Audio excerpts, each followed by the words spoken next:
Les constructions du groupe du verbe. Le groupe du verbe est formé obligatoirement d'un verbe conjugué. On peut y ajouter une expansion. Souvent, cette expansion est obligatoire pour assurer la syntaxe et la sémantique de la phrase. Le groupe du verbe occupe toujours la fonction de prédicat. C'est donc un groupe essentiel dans la phrase. Le groupe du verbe occupe toujours la fonction de prédicat. C'est donc le verbe principal de la phrase. Généralement, il sera placé après le sujet, sauf pour certains types de phrases, comme les phrases interrogatives. Le prédicat ne peut être effacé d'une phrase, mais il peut encore y avoir des exceptions pour certaines phrases à construction particulière. Voyons un exemple d'une phrase déclarative régulière. Les astronomes admirent les étoiles dans leur télescope. Nous avons un verbe qui est admirer et qui est suivi d'un complément du verbe, les étoiles ici, qui est un groupe du nom. Donc, le groupe verbal est constitué obligatoirement d'un noyau. Le noyau est un verbe conjugué.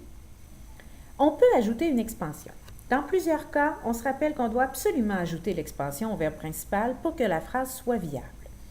C'est donc un élément obligatoire pour assurer une construction adéquate du prédicat de la phrase. Voici les expansions possibles dans le groupe du verbe. Un groupe nominal, un groupe adjectival, un groupe prépositionnel, un groupe infinitif, groupe adverbial, un pronom ou une subordonnée complétive. Voyons quelques exemples simples. Le noyau du groupe verbal peut donc être complété à l'aide de plusieurs expansions. Dans mon premier exemple, c'est un groupe nominal qui complète le verbe polluer. Dans mon deuxième, c'est un groupe adjectival qui complète le verbe sembler.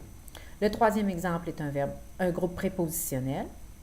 L'exemple suivant, un groupe infinitif, un groupe adverbial, un pronom, et remarquez que dans ce cas-ci, le pronom sera toujours placé avant le verbe, contrairement aux autres expansions qui sont placées après le verbe. Puis, la subordonnée complétive. Voyons maintenant les différentes fonctions des expansions dans le groupe du verbe. La première fonction qu'on verra, c'est le complément direct du verbe. Normalement, le complément direct sera placé après le verbe. Il peut être remplacé, déplacé et parfois effacé. Ça dépend du verbe. Pour occuper la fonction de complément direct du verbe, nous pouvons utiliser un groupe du nom, un groupe infinitif, un pronom ou une subordonnée complétive. Voyons des exemples pour chacun de ces groupes. Lorsque le groupe nominal occupe la fonction de complément direct du verbe, il est placé après le verbe. Souvent, il sera indispensable à la phrase. Voici l'exemple. Les gaz à effet de serre ralentissent la croissance des arbres. Nous avons donc un verbe qui est ralentir, qui est complété par un complément direct du verbe. Ici, c'est un groupe du nom qui occupe la fonction complément direct. Est-ce qu'on peut l'enlever? Non. C'est un complément direct du verbe qui est essentiel. Lorsqu'un groupe infinitif occupe la fonction de complément direct du verbe, il est placé après le verbe. Dans ce cas-là aussi, il sera indispensable. Malgré cela, nous préférons utiliser nos voitures polluantes que de marcher.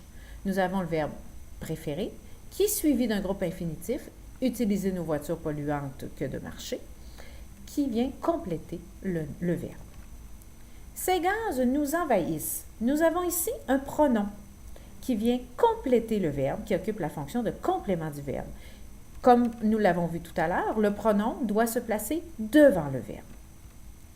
Puis, nous avons une subordonnée complétive qui occupe la fonction de complément direct du verbe. Ici, le verbe est affirmer, donc les chercheurs affirment que nous devons agir rapidement. Le verbe affirmer est complété ici par un complément direct du verbe que nous devons agir rapidement. On se rappelle que pour trouver le complément direct, on pose les questions qui ou quoi. Donc, ma première phrase. Les gaz à effet de serre ralentissent quoi? La croissance des arbres. Malgré cela, nous préférons quoi? Utiliser nos voitures polluantes que de marcher. Ces gaz envahissent qui? Nous. Et les chercheurs affirment quoi? Que nous devons agir rapidement. Certains groupes occupent la fonction de complément indirect du verbe. Ils seront placés généralement après le verbe. Ils peuvent parfois être effacés, déplacés ou remplacés. Ça dépend du contexte, ça dépend de la phrase. On peut aussi parfois pronominaliser le complément indirect du verbe. Les groupes qui peuvent occuper la fonction de complément indirect du verbe sont le groupe prépositionnel, le pronom et la subordonnée relative. Voyons quelques exemples pour chacun de ces groupes. La fonction complément indirect du verbe peut être occupée par un groupe prépositionnel. C'est le cas dans le premier exemple. Les gaz contribuent à l'augmentation du taux de pollution. Nous avons le verbe contribuer qui est ici précisé ou complété par le groupe prépositionnel à l'augmentation du taux de pollution qui occupe la fonction de complément indirect du verbe. Dans le deuxième exemple, les chercheurs doutent que ce taux diminuera dans les années à venir. Nous avons un verbe qui est douter et qui est ici complété par une subordonnée complétive qui occupe la fonction de complément indirect. Dernier exemple, ces spécialistes y travailleront au cours des mois à venir. Nous avons un verbe qui est travaillé et qui est complété, complément indirect, ici, c'est un pronom. Pour compléter un verbe, nous pouvons en voir aussi certains groupes qui occupent la fonction attribut du sujet. Ces groupes-là, qui occupent la fonction d'attribut du sujet, seront placés après ou avant le verbe, ça dépend. Il peut être remplacé, mais ne peuvent jamais être effacés puisqu'un verbe attributif aura toujours besoin d'une expansion pour être viable. Voyons des exemples. Voyons des exemples pour la fonction de l'attribut du sujet. Les recherches semblent pertinentes et essentielles. Nous avons un verbe attributif qui est semblé, ici, qui est complété par un groupe adjectival pertinente et essentielle. L'application des règlements deviendra une priorité pour les instances gouvernementales. Nous avons un verbe qui est devenir, un verbe attributif, qui cette fois-ci sera complété par un groupe du nom qui occupe la fonction attribut du sujet. Présentement, ces règlements sont en cours de rédaction. Nous avons un verbe être, ici, un verbe attributif, qui est complété par un groupe prépositionnel en cours de rédaction qui occupe la fonction attribut du sujet. Et finalement, nous avons le verbe paraître qui est complété par un pronom nous qui occupe la fonction attribut du sujet. Certains verbes peuvent être modifiés par soit un groupe adverbial ou un groupe prépositionnel. Donc, les expansions possibles pour un groupe du verbe peuvent occuper la fonction de modificateur du verbe.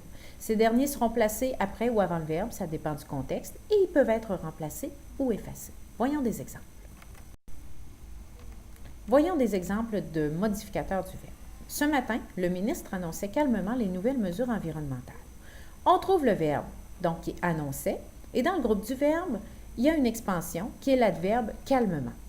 Calmement occupe la fonction de modificateur du verbe annoncer. Devant tous ces manifestants cagoulés et en furie, il s'est avancé en pleurant. Nous avons un verbe, il s'est avancé, qui est modifié par un groupe prépositionnel en pleurant. En résumé, un groupe du verbe occupera toujours la fonction de prédicat. Les expansions occupent la fonction de complément direct du verbe, complément indirect du verbe, d'attribut du sujet ou de modificateur du verbe. On se rappelle que les expansions sont facultatives, mais parfois obligatoires pour rendre la phrase syntaxiquement correcte. Maintenant, à toi de t'exercer.